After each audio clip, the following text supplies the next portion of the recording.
Let's go ahead and take a quick look at the educational leadership program, those two pieces, the principal concentration and then the teacher leader concentration, because they have a lot of similarities, but again, they also have some differences.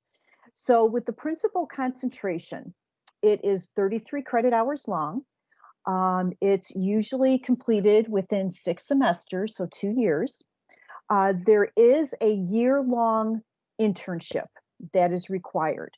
So something I like to tell potential applicants and candidates is that the principal preparation program is very much outlined by the state of Illinois. So the state of Illinois pretty much says, here are the topics that must be in your program, and you must have a year-long internship. So what we've done with the year-long internship for that principal concentration is we've split it into 3 semesters. So it looks like principal internship 1, 2, and 3. During that time, you are working with what we call the mentor principal. The mentor principal is simply the principal that is in your building. And you're also assigned a USF faculty supervisor. So when I have people who are getting ready for their internship, I will assign a St. Francis faculty supervisor to that person.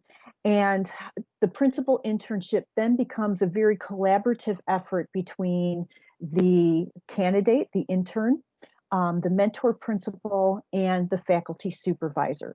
And I really like to stress that because that can sound a little scary, a year-long internship, but you're never alone with that. You always have your faculty supervisor working with you, helping you plan for that internship, helping you plan those tasks that the state requires you to accomplish during the internship.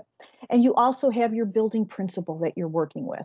And then yet another layer of support is me. I'm always checking in with my interns, seeing if there's anything that I can do to support, anything that they need from me. So it's a well-rounded support system, that internship.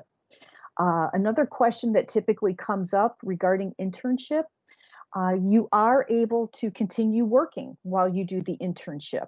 It's not like a student teaching where you're doing the student teaching all day, every day, and you really can't work during the day during that student teaching. During the principal internship, you can continue to work, and the internship tasks are things that you, along with the mentor principal and faculty supervisor, would plan that could be done either before school, after school, maybe it's done during the day, where maybe during a PLC meeting, faculty meeting, something of that sort. But we plan around your work so you can continue working, okay? And this degree does lead to a master's in science in educational leadership with a P through 12 principal endorsement. Now, the teacher leader concentration, a little bit different. It's 30 credit hours. It's usually completed in 5 semesters. There's no teacher release time needed. What you do is you work on a portfolio, and again, the state says these are certain tasks, certain standards that you need to demonstrate that you've worked with during the program. And this is something that, again, can be accomplished while you are working. And the degree leads to a teacher leader. It also leads to an MS in educational leadership with a teacher leader endorsement. Okay. Now, we do have a pathway that you might have seen advertised that we call the endorsement only. This is typically for applicants who have a master's degree and they're not necessarily interested in obtaining another master's degree. And what that entails is I would look at your graduate transcripts and see if there are any courses that you took in your previous master's degree, if there's any courses that could already be applied to the endorsement, whether it's principal, teacher, leader. And then I would say these courses you've taken, they can already be applied for the endorsement. Here are the courses that you still need for that endorsement. So that's, another way. And that works out really well for people who maybe they already have a master's degree in a teacher leader, and they want to go principal prep. I've had people who had master's degrees in curriculum and instruction, and now they want to go into teacher leader. So it really just depends, and it really entails me looking at those transcripts and seeing what you already have done and what you would still need. Okay. So with the overall educational leadership program, we have what we call core courses. And these are courses that both the principal preparation and the teacher leader, both of those pathways have to take. These are courses that you must have. And I'll go ahead and let you look at that screen, the courses that are our core courses. And I'll just sort of stop and slow down for a moment and ask, are there any questions so far?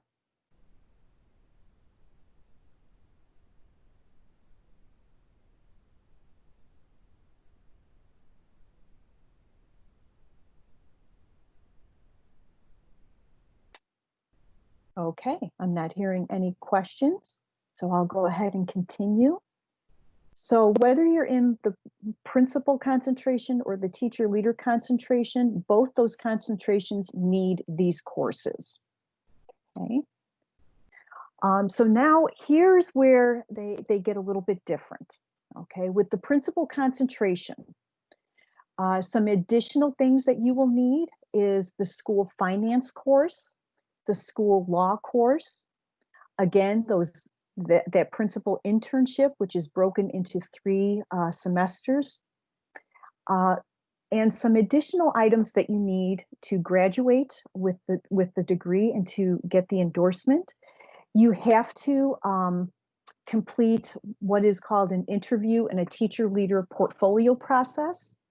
The state of Illinois requires that people who are in the principal prep program, sometime from their first admission into the degree program up until the end of their first semester, have to go through an interview, and they have to provide a teacher leader portfolio that shows the leadership work they've done as a teacher thus far in their career. Now, what we do here at St. Francis is that is a process that I help you with the whole first semester that you are in the program. So while you are completing your first 2 courses, I'm also helping you prepare for that interview, and I'm helping you prepare your portfolio. Okay. And then those items are submitted at the end of your first semester. Now, I can tell you, because this always tends to make some people a little bit nervous, my entire time working with the principal prep program, and thinking back as long as we've had it for the past several years, there have only been 2 instances where people were not admitted. And it wasn't a matter of, okay, you're done with the program. It was just a matter of, okay, what can we work on, and then resubmit the portfolio. Okay, so it's really a formative process. We want to see what leadership you've had thus far and how we can help you grow while you're in our program. And it also helps you reflect on, this is what I've done so far, and maybe this is what I need to do a little bit more professional growth on. Okay. Also, in the principal prep program, you have to complete and pass the Danielson Teacher Evaluator training. Now, what's really nice is we have been working with the Will County PDA to bring that training to the St. Francis campus. In the past, this 2-day training, you would have to look on different sites, find an opening, register. The openings might be in Chicago, they might be in Peoria, they could be all over the state. But we've been working to bring that training 2 to 3 times a year to our campus so that you don't have to travel all that far. But you do have to have that training. And then lastly, or almost lastly, you have to pass the principal licensing tests. There's 2 tests. And then lastly is that internship portfolio. So while you are doing your principal internship, you are keeping a portfolio of all of those tasks that the state requires you to have done during the internship.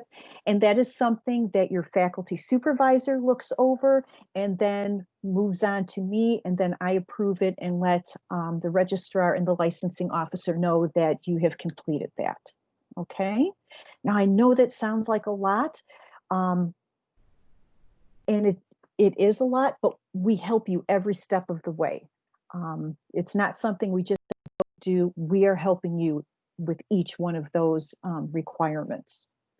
Now, with the teacher leader program, what you are required to do is to have 9 credit hours of education electives. Those electives can be from our REAL program, they can be from the MS program, the Reading Teacher Endorsement program, but instead of internship, you can do 9 credit hours of educational electives. Now, my teacher leaders out there, something that many teacher leaders do, the school finance course and the school law course are open to you. You can definitely take those 2 courses and they would be 6 credit hours applied to those education electives. So please know the school finance, the school law are not closed to you. If you chose to take those courses as your electives, you may do so. Okay. And also the teacher leader concentration requires a teacher leader portfolio that you are working on throughout the program. And again, that gets turned into me at the end of your program, and I go through it with the rubric, assess it, and then let the registrar and the licensing officer know that you have completed that requirement. Okay, so I know that's a lot of information right now, so let me stop. Are there any questions so far? Hi, Karen. One question I have is there other courses required for like a special ed director position? I wasn't 100% sure on if that was a separate type of endorsement or the principal. Okay. It is. So if you're talking about like special ed director, and Maggie, jump in because I know you work with these applications also for like people interested in special ed director. So those would be courses from like the special ed programming. But a question that comes up with the principal concentration, when you have that principal endorsement, we sort of say that is the key that unlocks all of the administrative doors. So if it's a director position, many times it's this endorsement that the school districts are requiring. Coordinator positions, again, districts are a little bit different, but if districts say we expect you to have an administrative license to come work at district office, this is the endorsement that they're talking about. So even though it's called a principal endorsement, any other administrative position will require this endorsement.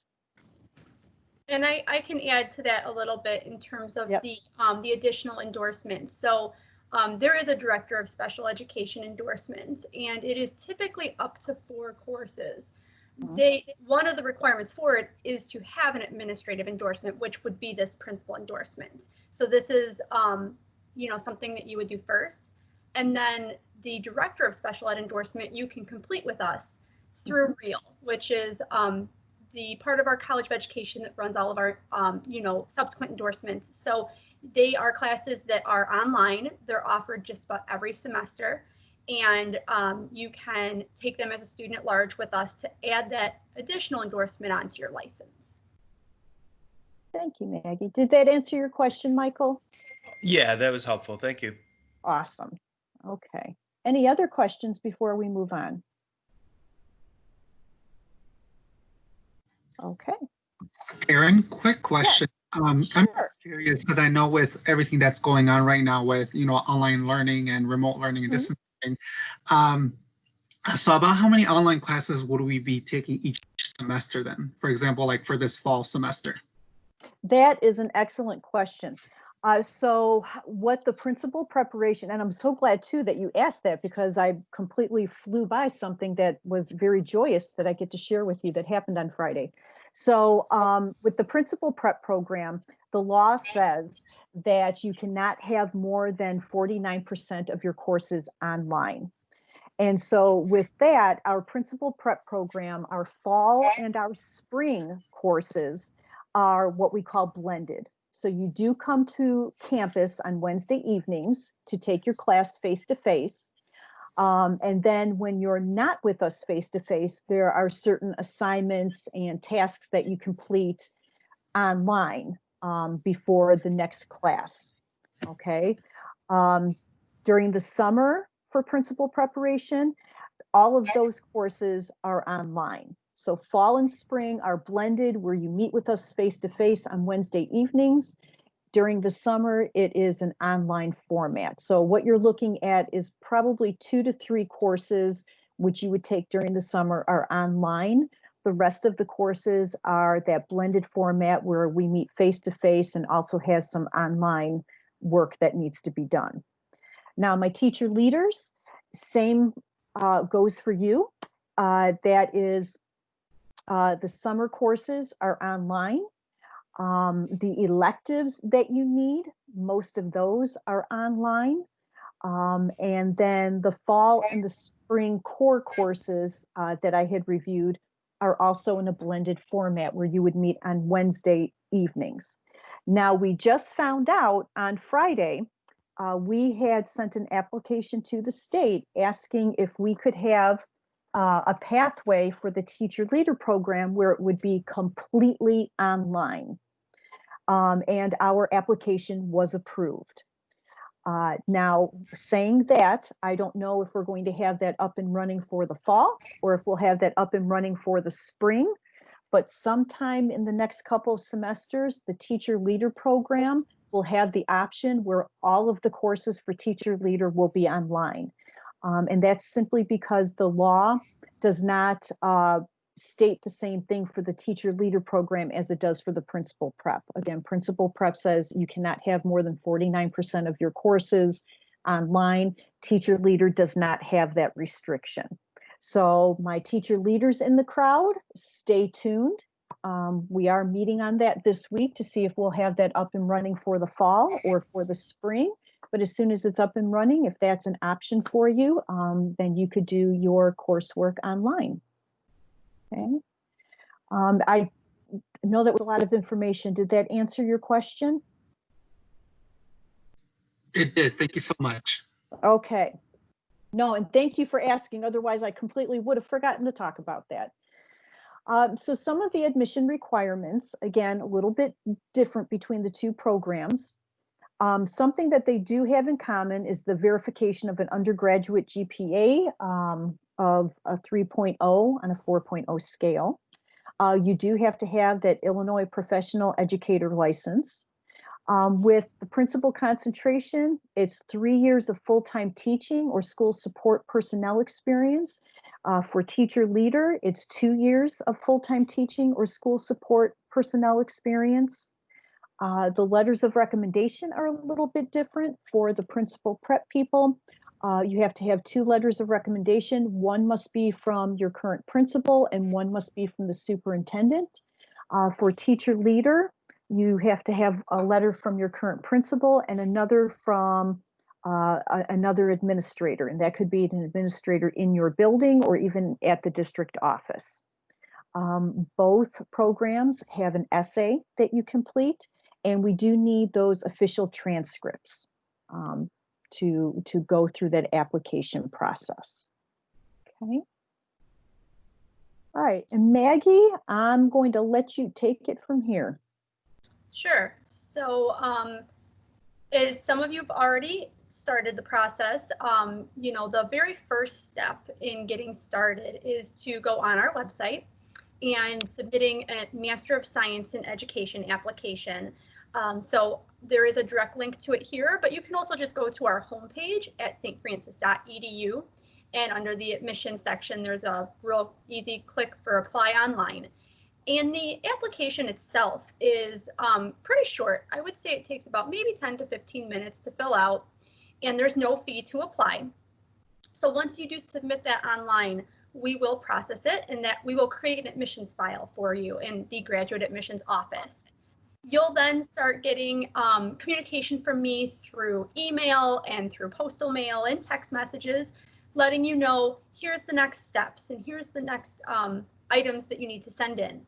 And as Karen mentioned, we do require that you submit official transcripts from your bachelor's degree. Most schools will send official electronic transcripts now, which is great because they come way quicker than through postal mail. But we, of course, will still accept them through the postal mail if they want to mail them to us. So we do have ADM transcripts at stfrancis.edu email address that those schools can send them directly to. We have the 2 recommendations required for each program. And what is a really nice feature is we do have an electronic form available for that. So if your administrators and your principals would like to write a letter, they are more than welcome to. But if they would prefer to fill out the online form that we would provide to you, they can do that. And it just makes the process a little bit quicker, a little bit simpler for them to fill out. So we would provide you with the link to that to give to your principal, superintendent, or administrator. The essay requirements would also be emailed to you, and that completed essay you can just email directly back to me along with your resume, and we will have that entered into your admissions file. Once your file is completed, then I would go ahead and send it over to the College of Education. And all of the materials will be reviewed for admission, and then you'll be contacted by us letting you know what your admissions decision is. The very first semester, I will go ahead and register you in your first 2 courses so that we can make sure everything is correct in our system and you're all set and ready to go. Typically after the first semester, you can register yourself, but we will help you with that process that very first semester. Now, some information on tuition and financial aid. Our program does have a discounted tuition rate of $495 per credit hour. That is opposed to our regular tuition rate of $748 a credit hour. So we do have quite a bit of a discount on this program, and that tuition rate does lock in throughout the duration of your program as well. There is a technology fee for all students, which is $125 per semester. And books would be something that you pay for at the time that you purchase or rent them. And we actually have a great bookstore that we use Barnes & Noble for, so you can definitely get your textbooks from us and have them shipped to you. You know, or if you have a different retailer that you prefer, you can use that as well. We have a couple of types of payment plans available, and then I'll talk a little bit about federal financial aid. Our general payment plan would split the cost into multiple payments throughout the semester. So there's a $40 enrollment fee that you would pay up front, and then you'll get a schedule of payments that will be equal payments made throughout the 16-week semester. If your school district offers you any tuition reimbursements, we do have a tuition reimbursement deferment plan. And that's great because it will take the amount that your district is reimbursing you and defer it to the end of the semester. As we've seen, everybody's policies are a little bit different, but most school districts want to see your final grade prior to them providing the payment. And so that allows you enough time to do that, to provide your school district with your final grade. And there's a $40 enrollment fee per semester to use that deferment plan as well. We do also participate in federal financial aid, which at the graduate level is primarily a federal student loan, but that is an option available to you. And in order to qualify, you would be enrolled in 4 credit hours a semester, which in this program is perfect because typically you're in about 6. So 4 credit hours a semester, not in bankruptcy, not in default of a previous loan, and you would qualify for student loan, federal student loan funds. And so we have a financial aid office that'll work directly with you on packaging your aid. We actually recommend that you fill the FAFSA out at the time of applying for admission if you're interested in that. And then once you're accepted to the university, our financial aid office would be able to actually package your aid. And they're available too for questions on specific cases or scenarios. So we do have the FAFSA.gov website available here for applying for federal financial aid, as well as our school code. Entering that school code of 001664 will automatically send your FAFSA to our financial aid office.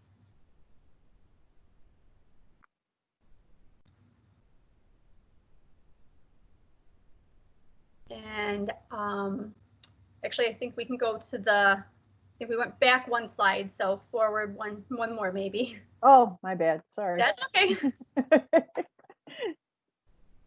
And so in terms of admission questions or financial aid tuition questions, does anybody have any questions they'd like to share? You know, I don't know if I would be able to do this anyway. I might just have to take out a loan. But I know with our district's, you know, tuition reimbursement, it basically is based on how many people apply. So there, I don't even, to be 100% honest, I don't know if they could give me an amount in advance. Is that unusual or is that typical? Because I couldn't say, oh, I know they'll give me 1,000, because they'll say it depends on how many students apply for tuition or how many teachers are doing it this year. Sure. I have heard that from some school districts in the past, because they may have a total amount of funds and it's going to vary depending on if one person is doing a program or 10 people are doing the program. And so I would double check with them and see if there is maybe they have a deadline date where they would need to know how many people buy so that they can maybe share what that amount is for you. You know, if you want to estimate, you most likely could, you know, let's just say you expect it to be about $100 for the semester, for example. You could go ahead and enroll in that plan for $100, and that's the amount that will be deferred to the end. Whether you pay it or your district pays it, it's basically just a mechanism to defer that payment instead of you paying upfront and then your district reimbursing you. Okay. So you could try to estimate that if needed, but I would check and see if they have a deadline so they know how many educators they're splitting those funds between. Mm-hmm. Okay, thank you. Maggie, I have a question. Yes. For our multiple degree holders, how important is the undergrad transcript versus the master's transcript? We do, that's a good question. We do, for reporting purposes, have to have an official bachelor's degree transcript on file. So even if you already have a master's degree, we do still need you to send that bachelor's transcript in for admission purposes. And then if you are petitioning to transfer any graduate level coursework in, we of course would want to see your master's transcript for that. But it's a higher learning commission requirement for bachelor's GPAs. We need to collect that information. Okay. I have a question. For the tuition reimbursement where they defer the payments, would the rest of the, you would have to make payments then throughout for the other money that would not be covered by the school district, is that correct? You would either, yes, you would either pay the remainder of that upfront by it's usually within the first week of the semester, or you could also enroll in either that payment plan or apply for federal financial aid to cover the rest of it. So if you did enroll in the payment plan as well, then you'll have regular equal payments for the part that you're responsible for, or you could have a student loan cover the rest. Okay, thank you.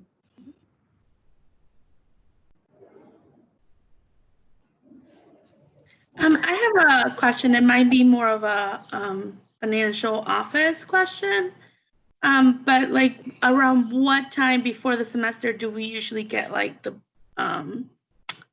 tuition bill for each semester? Good question. So we have not billed for the fall semester yet. So for those of you who are registered right now, you haven't seen a tuition bill yet. I don't have the exact date that we're planning on doing the fall bills, but it is typically, I would say, July or August. It's several weeks before the beginning of the semester.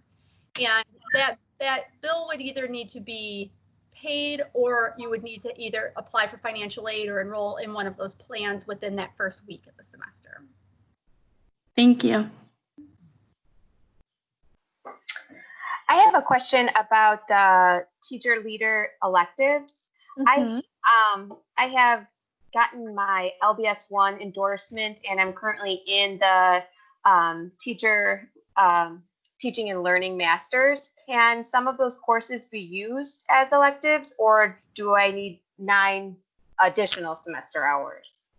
No, what I can do is I would take a look at your transcripts and let you know which courses could be pulled over as electives. In fact, we have many people who do that. They might be in our teaching and learning program, and they get a master's degree there, and then they come over and get a teacher leader or principal prep. I'm sorry, a teacher leader.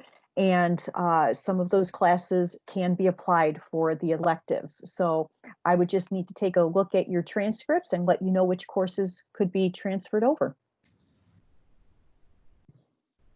To go off of that question, does that then lead to, that would lead to the teacher leader endorsement, not the second master's degree, correct? No, you could also use that for the master's degree. Oh. I have had several people in the teacher leader program who were getting the MS educational leadership degree with the teacher leader concentration, and they were able to transfer in 2 electives into those, because we can take 6 credit hours for the degree program. So they might have taken courses with St. Francis before, and we were able to apply 6 credit hours to the degree. Okay, thank you. Mm-hmm.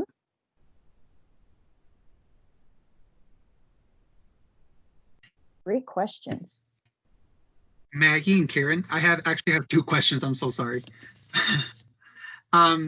With, let's say, hypothetically speaking, I could go into the teacher leader program and then complete the program, take a break, and then come back and get the principal preparation, like endorsement, the principal endorsement afterwards?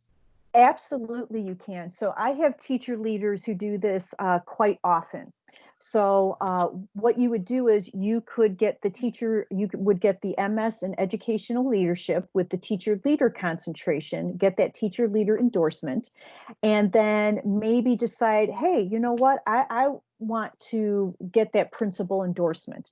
And so then what you would do is you would come back, you would let me know, I want to get the principal endorsement. And then what we would do is just let you know, okay, well, here's what you need for the principal endorsement. And obviously it would entail the internship, depending on if you took the school law and the school finance as your electives, as 2 of your electives, because I have teacher leaders who do that. So that might leave 1 elective left that you have to take. I mean, definitely, I have teacher leaders who do that all the time, that they will come back for the principal prep after they've gotten the teacher leader.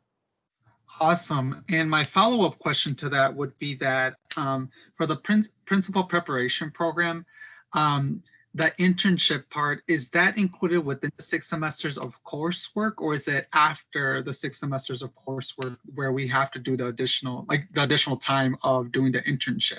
No, it's included in the coursework. So typically the way the principal prep program runs is your first 3 semesters are coursework, and then coming into semester 4, 5, and 6, you usually have a course and then an internship. So you'll be taking a class, and then you also have an internship, which helps with financial aid, because if you're getting financial aid, you then have enough graduate credits that you're enrolled in that you would qualify for that. And it also, many of the candidates have said, it keeps me grounded to St. Francis, so that even though I'm off doing my internship, I know that I'm still coming back at least once a week to touch base with the teachers and touch base with St. Francis. So the internship is included in that 2 years. Okay, perfect. Thank you so much. Sure.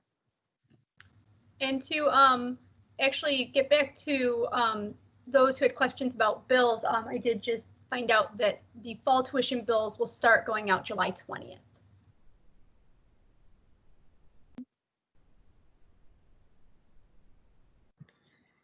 I have a question. When is the deadline for the application process for the fall? That is a great question. I believe it is August 18th.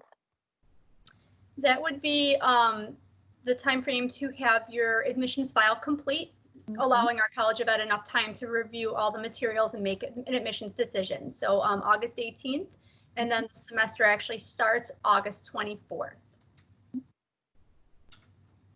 Thank you.